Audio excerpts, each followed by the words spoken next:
Ya biasa kan mereka latihan kan nggak di kamarnya mereka dong ya kalau latihan. Hmm. Nah begitu pulang itu selalu ada kayak jejak kaki dari pintu sampai ke langit-langit kamarnya dia. Hah? Hmm. Kamu tuh semalam sebenarnya ngapain deh gitu, kok ini banget gitu loh, berisik banget. Dan ternyata temennya itu bilang, loh aku nggak ngapa-ngapain, aku bahkan tadi malam nggak di sini. Pada saat dia tidur, dia tiba-tiba mendengar ada yang mainan korden. Di ujung lorong gelap, Baru gue sadar kalau yang makhluk ini maksud adalah merelakan nyawa gue. mengundangku masuk dengan hati yang berdebar. Terkejut gue melirik kaca belakang dan mendapati kursi belakang masih kosong. Di malam yang gelap.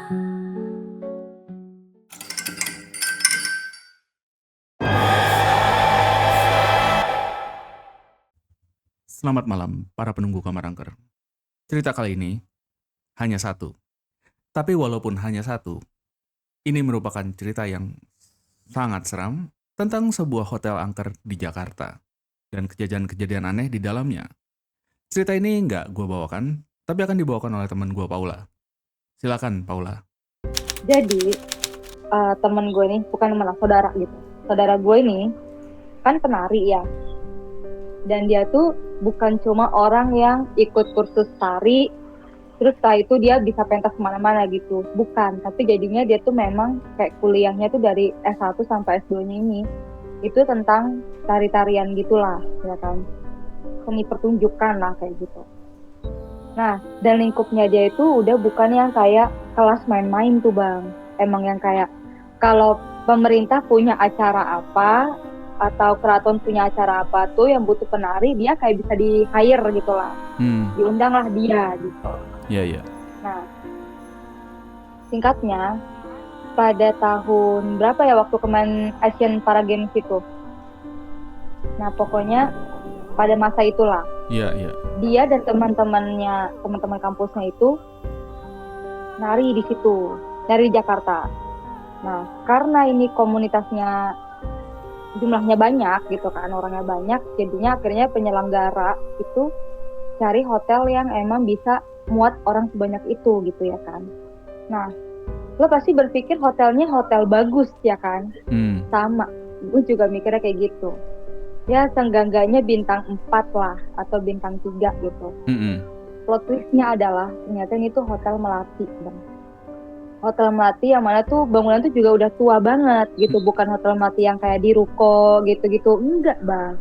Jadi ini beberapa hotel tua, terus dan ya kategorinya hotel melati lah gitu. Oke. Jujur gue kaget banget kan, gue bilang dong sama dia, kok lu di hotel kayak gitu sih gitu kan. Nah alasan yang dikasih adalah yaitu tadi karena jumlahnya itu banyak, jadi memang butuh yang bisa nampung mereka semua. Oke lah, masih good lah alasannya. Tapi yang gegernya itu adalah kita emang nggak bisa berekspektasi tinggi lah kalau memang hotelnya kayak gitu kan. Nah, gue bersih sih ya bersih nggak bersih gitu Bang. Jadi setiap kali mereka masuk kamarnya mereka itu, mereka tuh selalu mengeluhkan bahwa hotelnya itu kotor, kamarnya itu kotor, padahal tuh udah minta untuk dibersihin sama petugasnya. Dan lagi-lagi setelah mereka latihan dan pulang ke kamar itu lagi, mereka tuh mengeluhkan hal yang sama gitu. Nah, si saudara gue ini sekamar tuh sama kakak kelasnya lah gitu. Ya emang mereka temen tapi nggak segitu akrabnya gitu ya kan. Ini gedungnya itu letter U gitu. Tapi kan harusnya kalau letter U gitu kamar berhadapan sama kamar gitu ya kan. Karena ini dia kamarnya tuh di pojok. Nah dilalahnya seberang kamar dia ini tuh bukan kamar Bang. Padahal gedenya itu gede banget gitu, maksudnya lahan itu kayak lahan sisa yang gede yang sebenarnya masih bisa dibangun kamar satu lagi gitu. Nah, lu tahu nggak itu dijadiin apa? Lahan kosongnya? Apa? Ditanamlah pohon pisang. Kan Aneh ya, kayak Kok kenapa sih ke aneh? pohon Iya. pisang? Nah, akhirnya keanehan ini dipertanyakan juga lah sama si kakak kelasnya. Dia tuh kayak nyeletuk aja gitu orang-orang yang bercanda gitu kan. Terus dia bilang kayak gini, aneh ya kok depan kamar kita malah ditanemin pohon pisang, bukan ditambahin kamar lagi. Nah ini for your information aja ya untuk tahu gambarannya. Hotel ini tuh cuma 2 lantai gitu. Jadi bukan hotel tinggi gitu. Jadi emang benar-benar cuma 2 lantai tapi dia lebar gitu. Nah terus gara-gara si kakak kelas saya ini mempertanyakan hal itu, akhirnya si temen gue ini, si saudara gue ini ikut bingung gitu kayak. Jadi mikir tuh dia, semalaman dia berpikir ya kan, iya kenapa ya bla kayak gitu. Nah singkatnya, ini kan baru di seminggu awal mereka tinggal di hotel itu. Awalnya tuh anak-anak nggak ada yang speak up atau cerita-cerita soal horor atau kejadian-kejadian yang mereka alamin lah gitu. Sampai akhirnya setelah kakak kelas yang nyeletuk itu, nah mulailah banyak gitu terdengar keluhan-keluhan horor yang dirasakan oleh teman-temannya si saudara gue ini. Tapi saudara gue ini nggak merasakannya gitu kan, jadi ya dia kayak ya udah biasa aja gitu. Dan dia juga orang yang kayak ya udah kalaupun ada gue nggak mau tahu gitu kan. Nah teman-temannya tuh banyak lah yang ngomong katanya kayak ya kerannya suka nyala sendiri kayak gitu-gitu ya, bahkan tuh emang kerannya ini tuh kayak doll gitu. Jadi antara doll atau emang ada yang mainin. Terus ada yang kayak ngaduk-ngaduk teh sendiri kayak gitu, suara kelentingan gelas kayak gitu. Pokoknya banyak banget aktivitasnya. Akhirnya dia penasaran tuh. Dia ingat kan clue dari teman-temannya. Setiap jam 3 pagi akhirnya si saudara gue ini itu ngebatin tuh. Kayak apa sih emang jam 2:30 pagi atau jam 3 pagi itu emang aktivitasnya berupa apa gitu. Penasaran juga nih saudara gua. Lagi dia kocak pakai ke-trigger kayak gitu kan. Nah akhirnya bener tuh bang, pada suatu kali dia merasakannya tuh gangguan-gangguan itu. Nah namanya juga mau latihan untuk acara besar kan pasti capek banget ya. Selain digempur mentalnya juga digempur fisiknya kan. Nah setelah latihan itu, kecapean lah dia. Akhirnya dia tidur. Sampailah di jam berapa dia nggak tahu, karena kan dia nggak ngecek. Pokoknya ini kejadian pertama. Ya kan? Kejadian pertamanya tuh pada saat dia tidur, dia tiba-tiba mendengar ada yang mainan korden. Geser-geser korden tuh, yang kerut gitu. Ini tuh kordennya korden jadul gitu. Ya kan? Jadi kalau digeser tuh ada bunyinya. Gitu. Dia penasaran kan, apa sih tuh gitu. Nah akhirnya dia kayak ketindihan gitu, arep-arep. Nah pada saat itulah dia melihat emang kayak ada bayangan hitam gede lagi mainin itu gitu ya kan. Anjir. Wah dia udah kaget banget tuh ya kan. Tapi akhirnya dia bisa ya gitulah tidur lagi gitu kan. Nah terus dia pikir cuma akan sekali itu aja gitu. Tapi di esokan harinya itu terjadi lagi tuh kayak gitu. Ada yang mainin korden lagi. Kan dia mulai terganggu lah dengan kayak gitu kan. Akhirnya dia tuh marah. Dia marah kepada makhluk itu. Dia bilang lah, jangan diganggu dulu lah gitu. Karena gue lagi capek banget gitu kan. Dan memang setelah itu dia nggak terjadi gangguan apa-apa tuh sama dia. Setelah dia marah itu, ya kan. Harapannya begitu. Tapi ternyata kenyataannya setelah latihan di esokan harinya lagi dia mendapatkan gangguan itu lagi bang. Tapi sekarang bukan korden, sekarang lebih heboh. Tahu apa? Apaan tuh? Gelas. Jadi si makhluk itulah memainkan gelas yang ada di kamarnya saudara gue itu. Ya kan, dia mainin tuh kayak orang lagi ngaduk, kayak bikin teh deh, ngaduk-ngaduk gitu kan, kelonteng gitu. Itu dia akhirnya sadar tuh ya kan, kayak apa nih kayak gitu. Dan akhirnya karena aktivitas itu terus-terusan terjadi, dia pun akhirnya ngelihat jam, karena dia jadi penasaran kan sebenarnya apakah ini juga yang teman-teman rasakan. Dan iya bang, itu tepat di jam 3 pagi. Seperti yang teman-teman rasakan. Nah, nggak cuma sampai situ tuh bang. Setelah sekian masa mereka nginep di situ kan ada kali mereka tuh 1 bulan gitu karantina tuh di situ. Jadi mereka konsepnya emang karantina. Kalaupun pergi tuh eh, bolehnya cuma di jam-jam kosong kayak gitu. Dan jam kosong itu kan pasti kayak malam ke pagi gitu kan. Pagi itu setelah sarapan mereka pasti melatan lagi. Ya pokoknya yang emang bener disiplin make gitu. Nah alkisahnya lah, dia ini kan nggak tahu tuh kalau misalnya di saat jam kosong itu dia boleh pergi gitu ya kan. Dia cuma tahu kalau jam kosong ya udah dia boleh ngapain aja tapi di sekitaran hotel. Nah, jadi dia kumpul dong sama teman-temannya, ngobrol tuh ya kan. Dan disitulah juga mulailah sih teman-teman itu kayak menceritakan lagi gitu kan banyak kejadian-kejadian aneh yang kayak misalnya tuh kerannya itu tadi yang dol sendiri kayak gitu ya kan. Padahal tuh udah ditutup. Dia cerita gitu kan, dia udah tutup tapi masih tetap nyala gitu. Nah setelah itu bang, itu kan kosong ya, berarti jam-jam kosong itu suka ada yang ternyata pergi. Jadinya ada satu kamar ini yang ternyata kalau malam itu dia cuma tidur sendiri, tapi entah kenapa itu kok pada malam itu kamar itu berisik banget. Nah yang mendengar suara berisik-berisik ini tuh ternyata adalah si gurunya mereka, pendamping lah kayak gitu.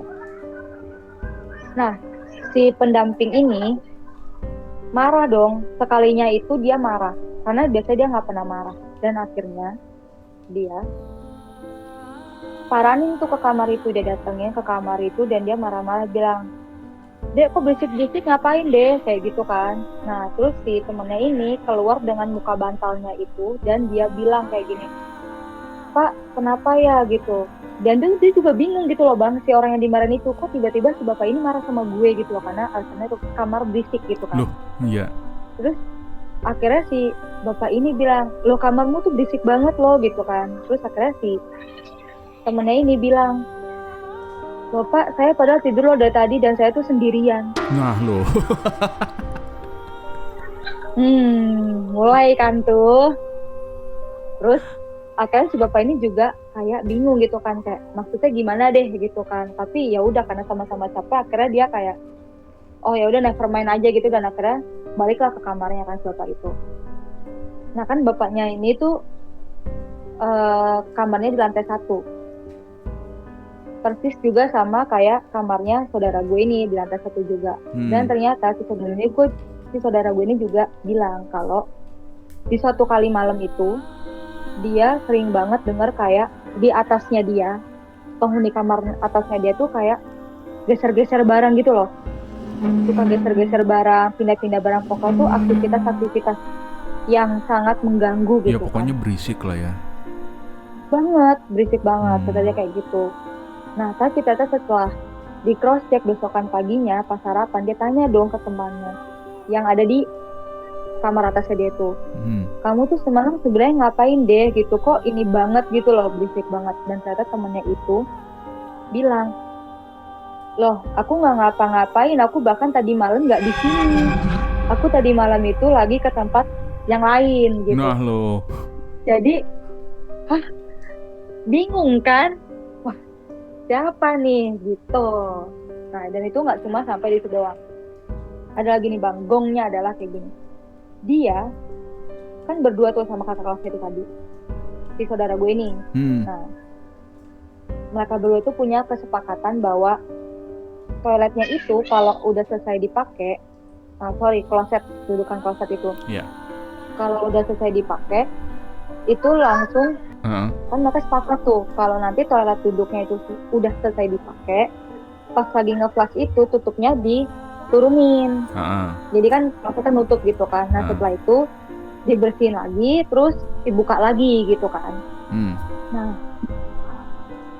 sebenarnya si dua orang ini kan udah sama-sama sepakat kayak gitu. Akhirnya mereka melakukan hal itu terus dong setelah pakai kloset gitu. Nah dilalahnya entah kenapa kloset itu tuh kayak suka nutup lagi sendiri gitu loh tutupnya.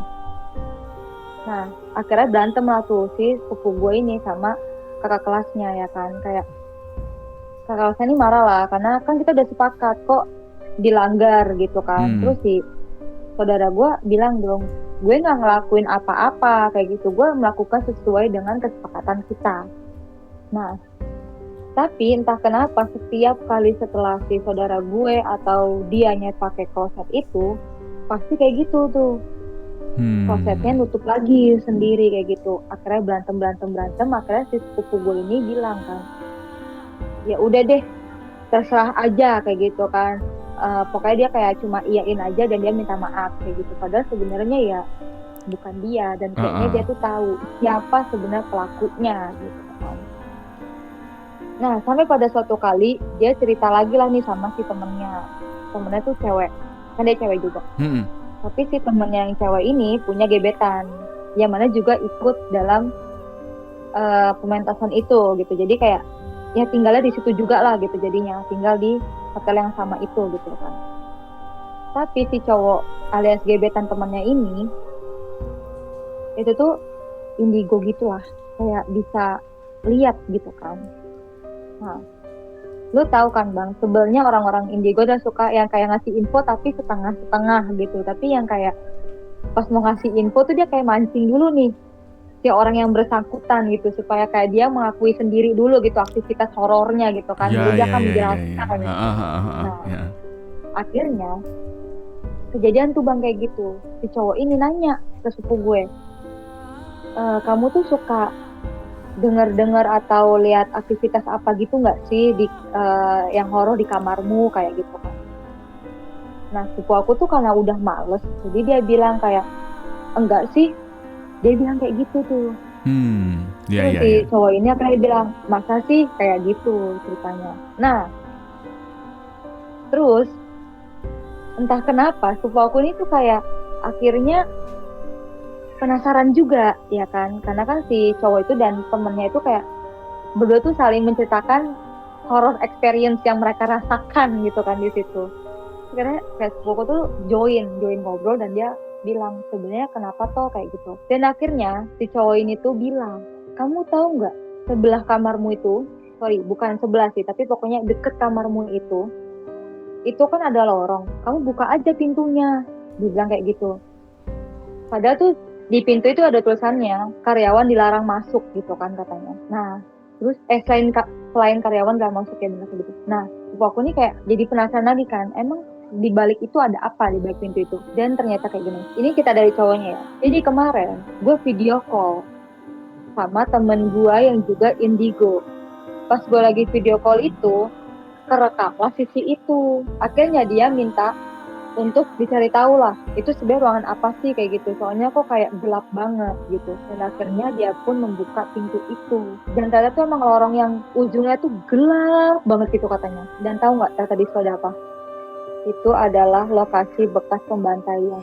Jadi semua orang yang dibantai dimasukin ke situ. Nah, plot twist-nya lagi adalah posisinya lorong ini tuh nggak jauh dari kamarnya sepupu gua, kamar nomor 144. Karena udah ketakutan kayak gitu, entah kayak gimana, sepupu gua ini long story short aja lah ya.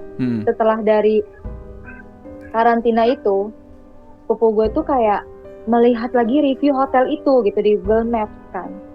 Ternyata ada juga orang yang berkomentar hal yang sama, bahwa kamar 144 ini enggak banget, horor banget. Dan pokoknya emang itu kayak pusat energi gitu loh. Wah, dia tuh langsung kayak merinding seluruh badan, yang bener-bener kayak, gila ya kamar gue nih kayak gitu katanya. Dan itu bener-bener bukan cuma dia, gila banget kan. Karena nah, terus ternyata aktivitas horornya nggak cuma itu doang bang. Lo mau tahu nggak apa lagi yang lebih wah gitu, kayak horornya tuh gong banget. Gimana? Jadi begitu pulang latihan itu, ya biasa kan mereka latihan kan nggak di kamarnya mereka dong ya kalau latihan. Nah begitu pulang itu selalu ada kayak jejak kaki dari pintu sampai ke langit-langit kamarnya dia. Hah? Iya, bekas jejak kaki gitu. Dan jejak kakinya tuh kadang-kadang cuma yang kayak, iya orang jalannya, lo tau kan bang kalau jejak kaki yang cuma orangnya jinjit gitu kan. Nah kayak gitu. Dan itu naik sampai ke atas ke langit-langit kamar, Anjir. ngelewatin Anjir. kasurnya dia. Wah, gila banget kan. Terus nggak cuma itu, kamar sebelahnya dia, kamar temennya dia lah yang sebelahnya, Hmm. itu tuh tiba-tiba banget lantainya tuh nge-crack, ngebuka. Jadi kayak, ya emang lantai yang pecah gitu loh bang. Dan itu nggak cuma di satu ubin doang, panjang gitu sampai kamar, dari depan kamarnya sampai ke dalam. Hmm. Dan itu pecahnya di depan mata dia. Makanya jadinya tuh heboh banget kan, orang-orang jadi yang kayak heboh banget, ada apa sih kayak gitu. Dan itu ada suatu fenomena yang kayak dianya sendiri pun yang ngeliat itu nggak bisa berkata apa-apa. Jadi ketika sepupu gue ini penasaran apa yang terjadi dengan kamar sebelahnya itu, Heeh. dia tuh kayak harus datang dan ngeliat sendiri, ada apa nih? Kita kayak gitu bang. Pecah aja Dengan gitu. lantai yang udah Pecah kebelah sampai panjang gitu. iya, iya, Wow. pecah panjang sampai ke belakang kayak gitu. Yang itu bener-bener kayak, hah, apa nih sepanjang Wow. itu? Hmm. Dan ternyata semua kejadian itu terjawab dengan si ucapannya si gebetan yang indigo itu tadi. Iya. Gila ya. Gitu. Jadi itu benar-benar yang parah banget. Makanya kalian semua kalau pada mau staycation di hotel atau mau ada event kalian nginepin di hotel tertentu, itu mending dibaca lagi reviewnya sih. Soalnya itu kayak lokasinya tuh di pusat kota gitu loh bang, yang emang rame gitu, lokasi yang rame. Tapi ada kejadian horor yang kayak Ya gitu. emang. Kita nggak bakal expect. Gue baca sendiri tuh bang reviewnya hotel itu di Google Maps. Heeh. Dan ternyata emang iya bang, semua itu mengatakan hal yang sama, kayak soal kebersihannya kurang, terus pelayanannya nggak oke lah kayak gitu-gitu. Karena emang Hmm.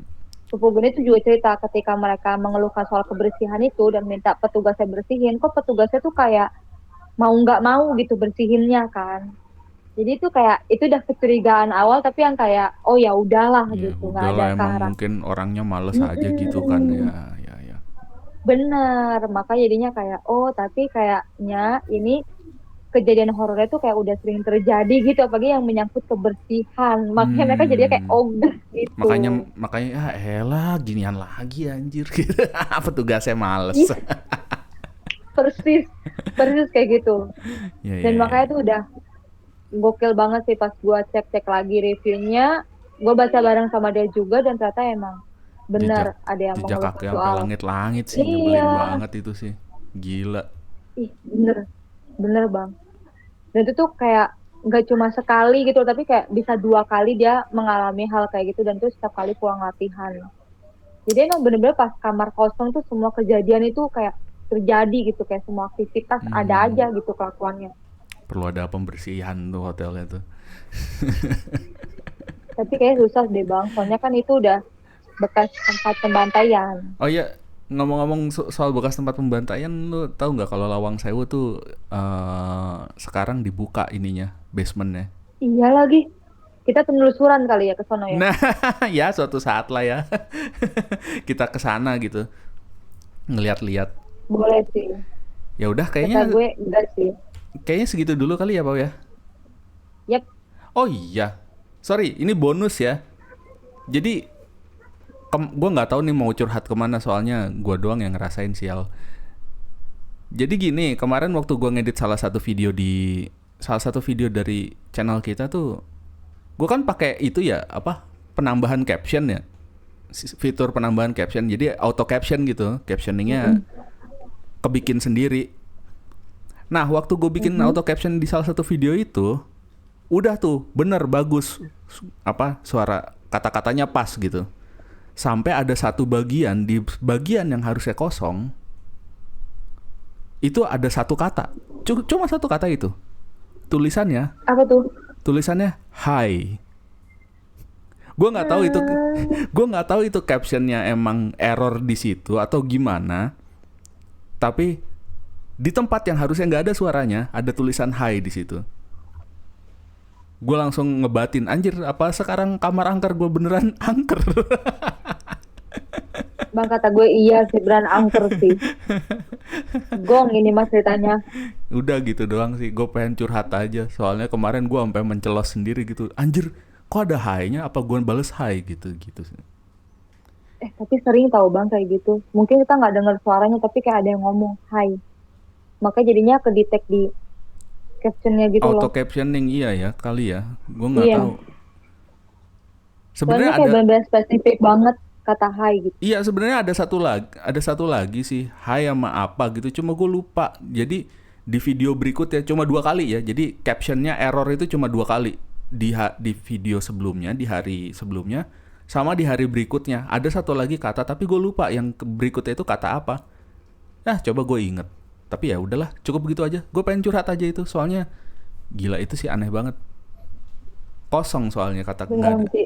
Soalnya beneran kayak bunyi doang gitu tapi captionnya ngomongnya hai. Gila itu mantep banget.